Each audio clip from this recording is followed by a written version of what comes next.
رب اشرح لي صدري ويسر لي أمري واحلل عقدة من لساني يفقهوا قولي رب زدني علما اللهم فقهنا في الدين۔ آج ہم سورہ بقرہ کی آیت نمبر 216 پڑھیں گے۔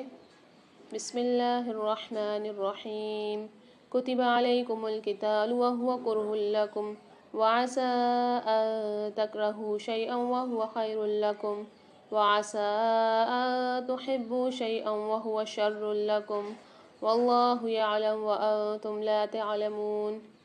کتب علیہم القتال وهو کرہ لکم میں دو پیش کی تنوین کے بعد لام مشدد آ رہی ہے، تو یہاں پر ہم ادغام بلا غنہ والا قاعدہ کریں گے، یعنی یہاں پر ہم غنہ نہیں کریں گے، ادغام کر کے پڑھیں گے۔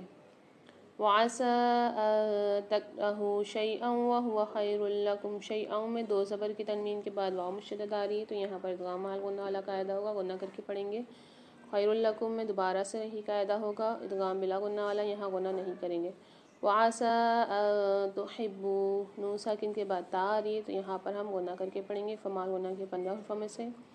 شیئا وهو شر لکم یہاں پر بھی دونوں جگہ ادغام مع غنہ ادغام بلا غنہ قاعدہ ہو رہا ہے، دو زبر کی تنوین کے بعد واو مشدد آ رہی ہے اور دو پیش کی تنوین کے بعد لام مشدد آ رہی ہے، تو یہاں پر ہم شیئا میں غنہ کر کے پڑھیں گے اور شر میں غنہ نہیں کریں گے۔ واللہ یعلم وانتم لا تعلمون وانتم میں نون ساکن کے بعد تا آ رہی ہے، فمال غنہ کے 15 حروف میں سے، یہاں غنہ کر کے پڑھیں گے۔ اب میرے ساتھ پڑھیے۔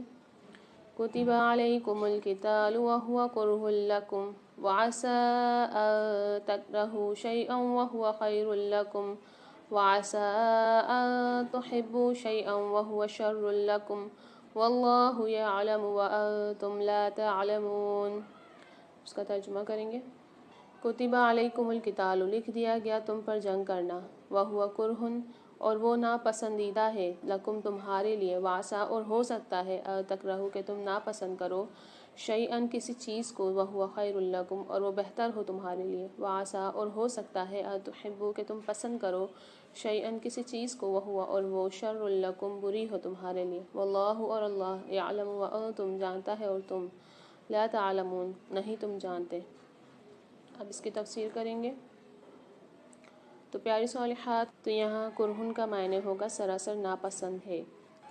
پچھلی جو آیت ہم نے پڑھی ہے، اس میں مال خرچ کرنے کی ترغیب کے بعد اب جان خرچ کرنے کی ترغیب ہے۔ القتال سے ہر لڑائی مراد نہیں بلکہ عہد کا الف لام ہونے کی وجہ سے خاص، یعنی اعلاء کلمت اللہ کے لیے لڑائی ہے۔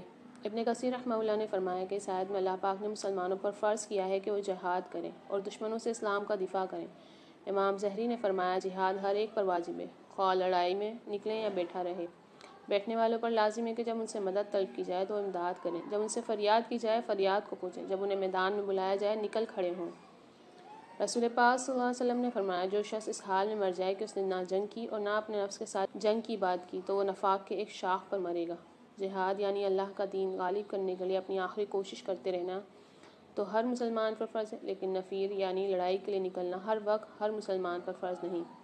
البتہ تمام علماء اسلام کا اتفاق ہے کہ 3 مواقع پر قتال آدمی پر فرض عین ہو جاتا ہے: جب امام کسی خاص شخص کو یا تمام مسلمانوں کو نکلنے کا حکم دے دے، علاوہ کہ امام کسی کو مستثنیٰ کر دے، جیسا کہ رسول پاک صلی اللہ علیہ وسلم نے تبوک میں سب کو نکلنے کا حکم دیا مگر علی رضی اللہ عنہ کو پیچھے رہنے کا حکم دیا۔ جب کفار مسلمانوں کی کسی آبادی پر حملہ کر دیں تو اس کے رہنے والوں پر اس کا دفاع واجب ہے، اس حد تک کہ اگر ان کے پاس کافی اسلحہ نہ بھی ہو تو پتھروں، اینٹوں، لکڑیوں کا جو کچھ بھی ملے اس کے ذریعے سے لڑنا فرض ہے۔ اگر دانتوں سے کاٹ کھانے کے سوا کچھ نہ ملے تو دانتوں سے کاٹ کر اپنا دفاع واجب ہے۔ اگر اس آبادی والے دفاع نہ کر سکیں یا سستی کریں تو قریب والی آبادی، پھر اس کی بعد والی پر، حتیٰ کہ تمام دنیا کے اہل اسلام پر لڑنا فرض ہو جاتا ہے، کیونکہ تمام مسلمان ایک جسم کی مانند ہیں۔ جب دشمن سے مٹ بھیڑ ہو تو ثابت قدم رہنا واجب ہے۔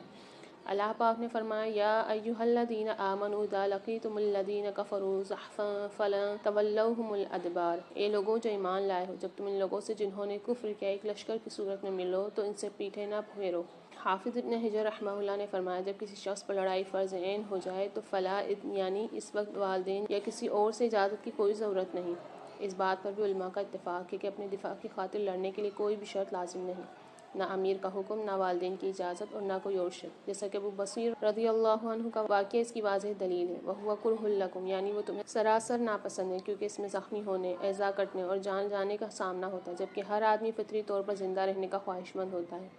علاوہ ازیں اس میں مال کا خرچ، اہل و عیال اور وطن سے جدائی، سفری صعوبتیں، کھانے پینے اور نیند کی بے ترتیبی اور بے شمار مشکلات درپیش ہوتی ہیں۔ وَهُوَ خَيْرٌ لَكُمْ، قرطبی رحمہ اللہ نے فرمایا معنی یہ ہے کہ ہو سکتا ہے کہ تم جہاد میں جو مشقت ہے اسے پسند نہ کرو، حالانکہ وہ تمہارے لیے بہتر ہے، اس لیے کہ تم غالب رہو گے، فتح یاب ہوگے، غنیمت حاصل کرو گے اور اجر پاؤ گے، اور تم میں سے جو فوت ہوگا وہ شہادت کے مرتبے پر فائز ہوگا، اور ہو سکتا ہے کہ تم آرام طلبی اور لڑائی ترک کرنے کو پسند کرو، حالانکہ یہ چیز تمہارے لیے بہت بری ہے، کیونکہ تم مغلوب ہو جاؤ گے اور تمہاری حکومت ختم ہو جائے گی۔